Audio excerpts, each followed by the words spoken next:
বারুইপুরে একদিকে শুভেন্দু অধিকারীর মিছিল, পাল্টা তৃণমূলের সভাগিরা, একেবারে উত্তপ্ত পরিস্থিতি, স্লোগান পাল্টা স্লোগান। তারই মধ্যে আগামীকাল তমলুকে বিজেপির মিছিলের অনুমতি দিল কলকাতা হাইকোর্ট।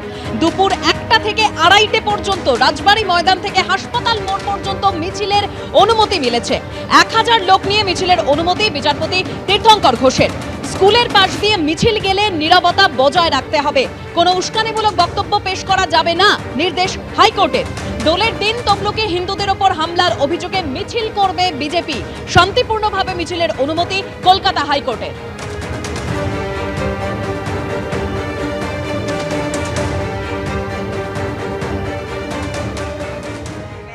নির্দেশ দিয়েছিল এখানকার জেলা পুলিশকে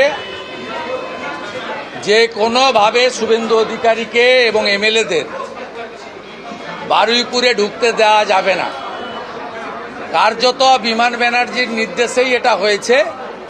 গৌতম দাস এবং জয়ন্ত ভদ্র, একজন কর্মাধ্যক্ষ আর একজন হচ্ছে ভাইস চেয়ারম্যান বারুইপুর মিউনিসিপ্যালিটি, এরা একটি বিশেষ সম্প্রদায়ের হুলিগ্যান, 100 দিনের কাজের লোক পৌরসভার জোর করে আনা এবং এসএইচজি গ্রুপের মহিলাদের তাদেরকেও মনে হয়েছে জোর করে আনা, 2 জায়গায় জমায়েত করেছে এবং নট লেস দ্যান 1000 করে জমায়েত হচ্ছে।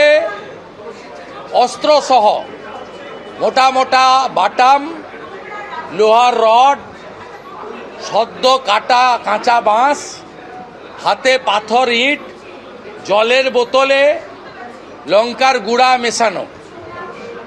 এক অভিনব দৃশ্যের সাক্ষী পশ্চিমবঙ্গ বিধানসভার প্রায় 50 জন বিজেপি এমএলএ, বিরোধী দলনেতা, শতাধিক সাংবাদিক এবং কয়েক শত পুলিশ, ইনক্লুডিং আমাদের সেন্ট্রাল ফোর্স, যারা আমাদের পিএসও আছে, তারা তো ল অ্যান্ড অর্ডার মেনটেন করতে পারেন না, তারা আমাদের বডিকে সেভ করেন।